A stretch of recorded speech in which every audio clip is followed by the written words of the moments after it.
당신은 얼마나 오래 살고 싶습니까? 이 질문에 대부분의 사람들은 망설이지 않고 대답합니다.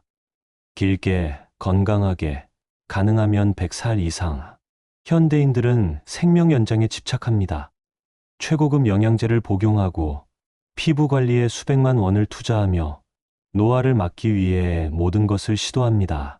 그런데 혹시 이렇게 생각해 본 적이 있습니까? 왜 우리는 죽을까? 왜 어떤 이는 80살까지 살고 어떤 이는 30살에 세상을 떠날까? 과학은 말합니다.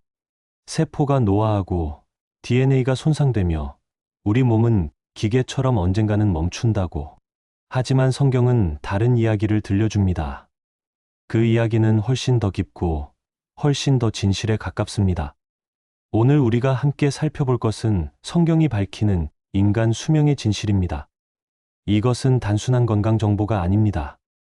이것은 우리가 누구이며 왜 존재하고 어디로 가는지에 관한 근본적인 질문입니다. 창세기의 처음 페이지를 열면 우리는 놀라운 기록을 발견합니다. 아담이 930년을 살았다는 기록입니다. 930년, 상상이 가십니까? 그의 자손 메두셀라는 969년을 살았습니다. 창세기 6장을 읽으면 노아는 950년을 살았습니다. 이것은 현대인의 이해학 지식으로는 설명할 수 없는 일입니다. 우리가 아는 인간의 신체 구조로는 불가능해 보입니다. 과학자들은 웃으며 신화라고 말할 것입니다. 하지만 성경은 이것을 사실로 기록했습니다. 왜일까요? 성경의 기록을 따라가면 우리는 한 가지 중요한 패턴을 발견하게 됩니다. 창조 직후의 세상에서는 인간이 정말로 오래 살았습니다. 그들의 생명력은 우리와 비교할 수 없을 정도로 강했습니다. 하지만 시간이 흐르면서 특히 대홍수 이후로 인간의 수명은 급격하게 단축되었습니다. 이것은 우연이 아닙니다. 이것은 하나님이 인간에게 주신 심판이자 동시에 그 심판 안에 담긴 깊은 영적 의미가 있습니다. 창세기 6장 3절에 기록된 말씀을 들어보십시오. 나의 영이 영원히 사람과 함께하지 아니하리니 그의 날은 120년이 되리라. 이 말씀이 선포되기 전 인간의 수명에는 제한이 없었습니다. 하지만 인간이 죄를 짓고 하나님으로부터 멀어지자 하나님은 인간의 생명 자체를 제한하기로 결정하셨습니다. 120년. 이것은 엄격한 선언이었습니다. 그런데 흥미롭게도 이 선언 이후에도 여전히 오래 사는 사람들이 있었습니다. 노아는 950년을 살았고 셈은 600년을 살았습니다. 이것은 어떻게 된 일입니까? 성경을 깊이 읽으면 우리는 이해하게 됩니다. 하나님의 말씀은 절대적이지만 하나님의 은혜도 절대적입니다.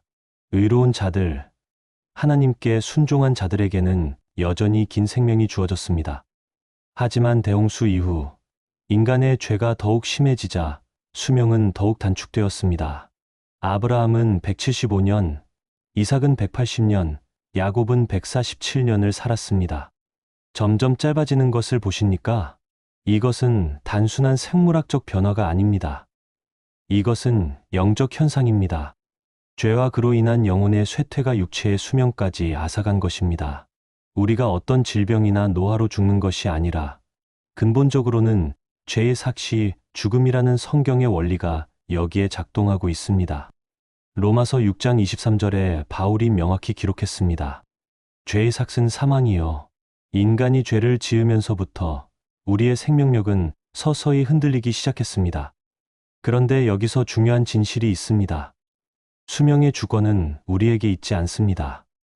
우리가 아무리 건강하게 먹고, 아무리 운동하고, 아무리 좋은 의료 서비스를 받아도 우리의 생명은 하나님의 손 안에 있습니다.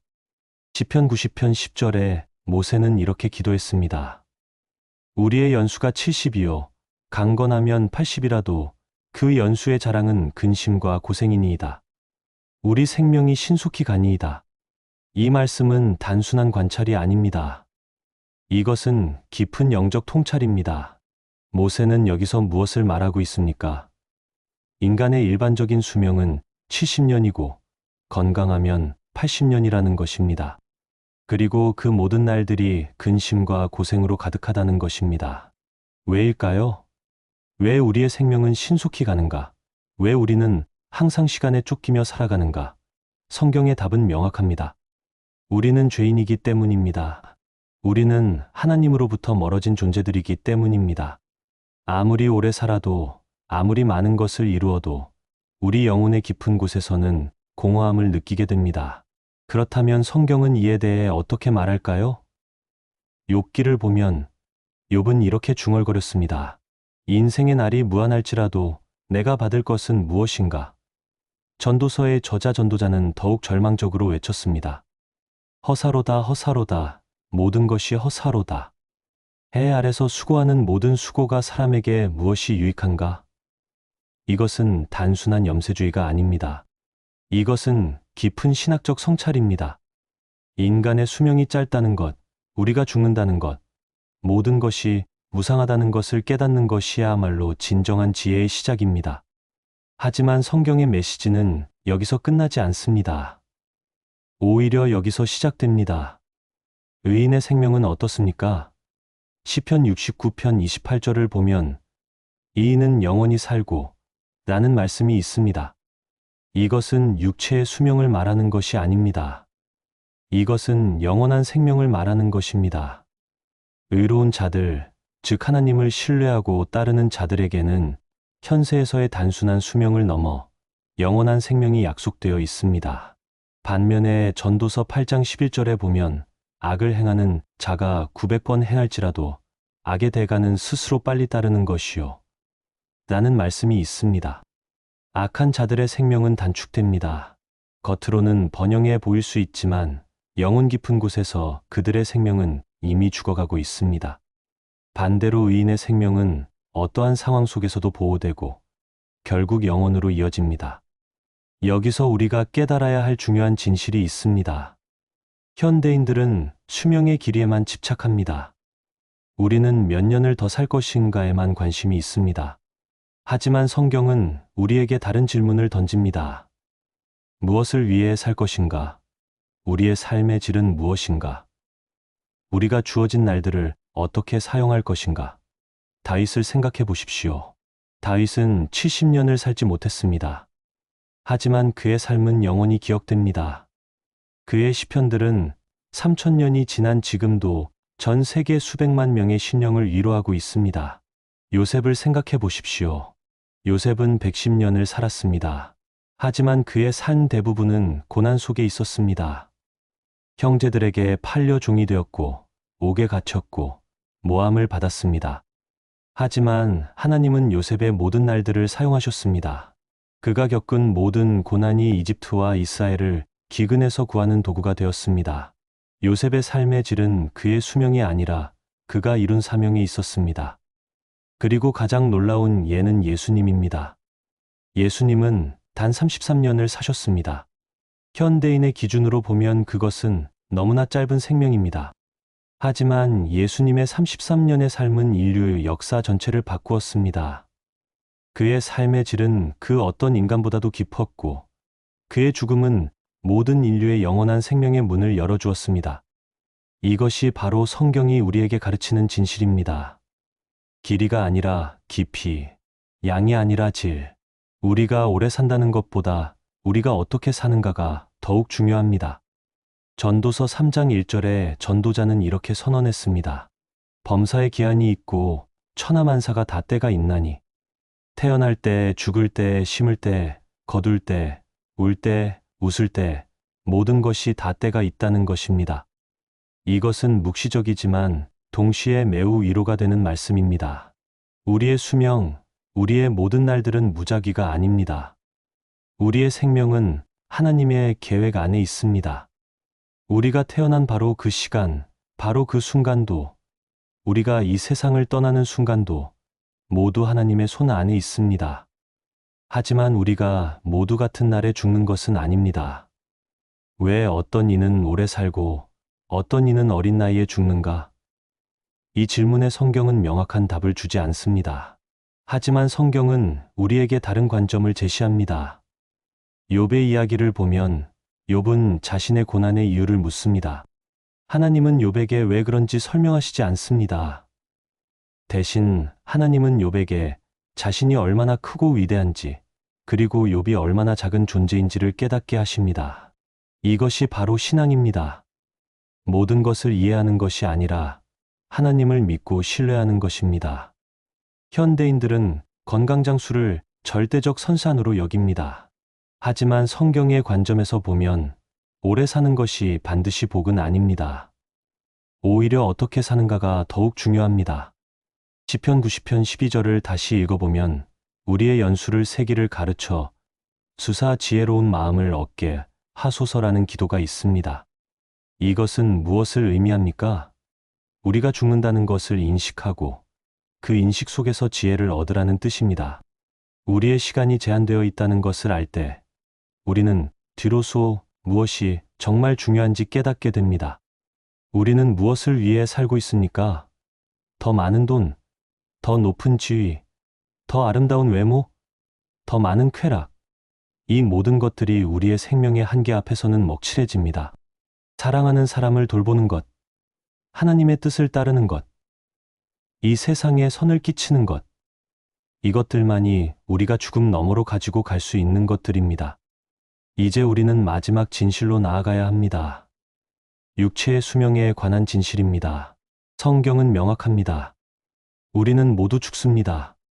시편 77편 39절에 주의 진노가 나를 태우고라는 표현이 있듯이 죽음 앞에서 인간은 무력합니다. 우리가 아무리 저항해도 우리의 신체는 죽음에 이릅니다. 이것은 절망적인 진실처럼 들릴 수 있습니다. 하지만 성경은 여기서 멈추지 않습니다. 요한복음 11장 25절에서 예수님은 이렇게 말씀하셨습니다. 나는 부활이요 생명이니 나를 믿는 자는 죽어도 살겠고. 이것이 바로 성경이 밝히는 인간 수명의 완전한 진실입니다. 우리의 육체는 죽습니다. 우리의 수명은 제한되어 있습니다. 이것은 거짓이 아니라 참입니다. 하지만 우리가 예수님을 믿을 때 우리는 죽음을 넘어서는 생명을 얻게 됩니다.